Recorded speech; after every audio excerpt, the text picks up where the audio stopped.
So, we all kind of know the basic story of the 19th Amendment, right? After a long, hard fight, women finally won the right to vote in 1920. It's this huge moment in history, a massive win for equality. But what if that simple story we all learned leaves out some of the most important and complicated parts? Let's get into it because the real story of the 19th Amendment is about a promise made, and for millions of women, a promise that was almost immediately broken.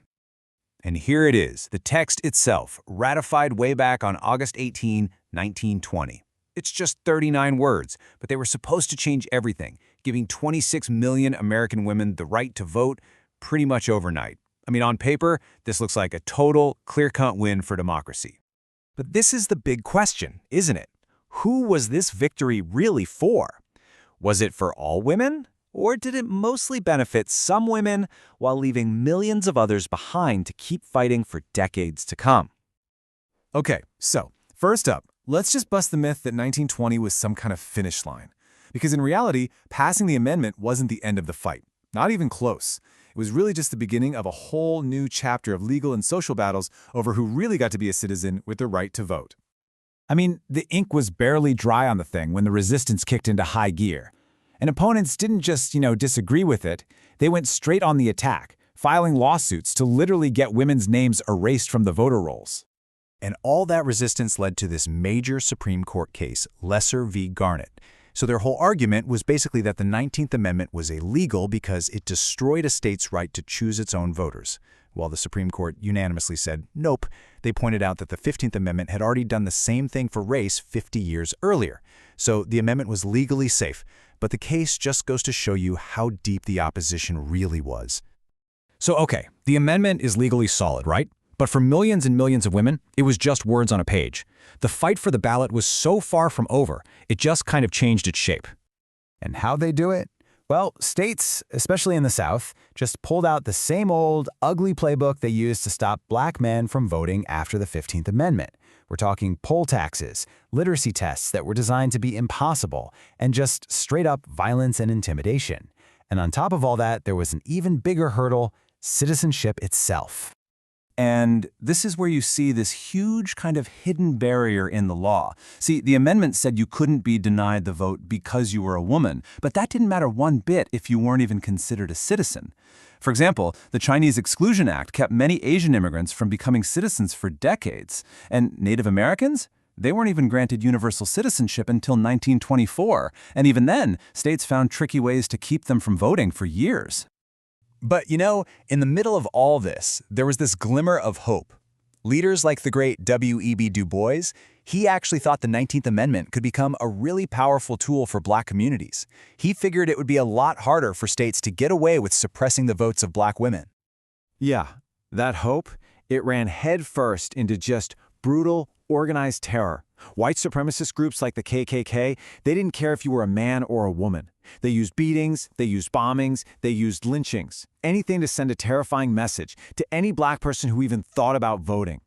And this violence had a real, devastating human cost. Let me tell you about Fannie Lou Hamer. In 1963, she and some other women were arrested in Mississippi just for trying to register to vote. In jail, a state trooper forced other inmates to beat her, telling her, "You bitch, we're gonna make you wish you were dead." Her testimony about that beating later on, it shocked the nation and just laid bare the horrific violence being used.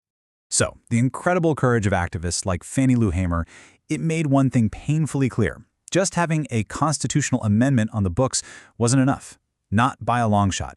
They needed another federal law to actually force states to follow the rules of the 15th and 19th Amendments. And that law became the Voting Rights Act of 1965. And the impact? Wow, it was immediate and just staggering. Just look at Mississippi, Fannie Lou Hamer's home state. In 1964, only about 6.7% of black citizens were registered to vote. By 1968, just 3 years after the Voting Rights Act passed, that number jumped to almost 60%. That just shows you the power of real federal protection. And the law didn't just stop there. It actually got stronger over the years. In '75, it was updated to protect people who didn't speak English, requiring bilingual ballots. Then in '82, it was expanded again to fight against discriminatory voting maps and to make sure voters with disabilities or who couldn't read got the help they needed. Okay, so that brings us to today and the challenges we're facing right now. The fight for the vote is absolutely still going on, but the battle lines have shifted. Now it's about these complex issues that affect different groups of women in very different ways. At the very heart of the Voting Rights Act was this incredibly powerful tool called preclearance. Basically, it meant that states with a history of discrimination had to get permission from the federal government before they could change any of their voting laws. But then, in 2013, a Supreme Court case called Shelby County v. Holder struck that provision down. It effectively took the teeth out of the VRA.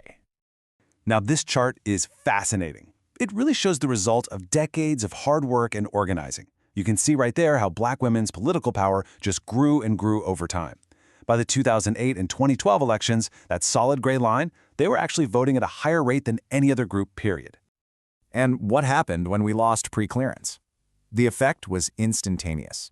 I mean, on the very same day the Supreme Court made its decision, Texas announced it was putting in place a super strict voter ID law, a law that had been blocked before under the VRA. And a whole bunch of other states followed right behind them. This data here, it really helps you see how the barriers today work. They're not always as obvious as a poll tax. A lot of the time, they're practical things. Look at how being too busy or having problems with transportation hits women, and especially women of color, way harder.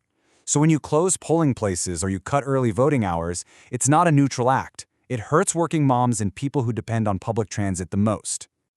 So here we are, more than a century later, and you have to ask, is the vote a securely protected right for every single American citizen? Or is it still a fight? The long, complicated story of the 19th Amendment seems to show us that victory is never really final, and that the work of building a democracy that includes everyone, well, that work is never truly finished.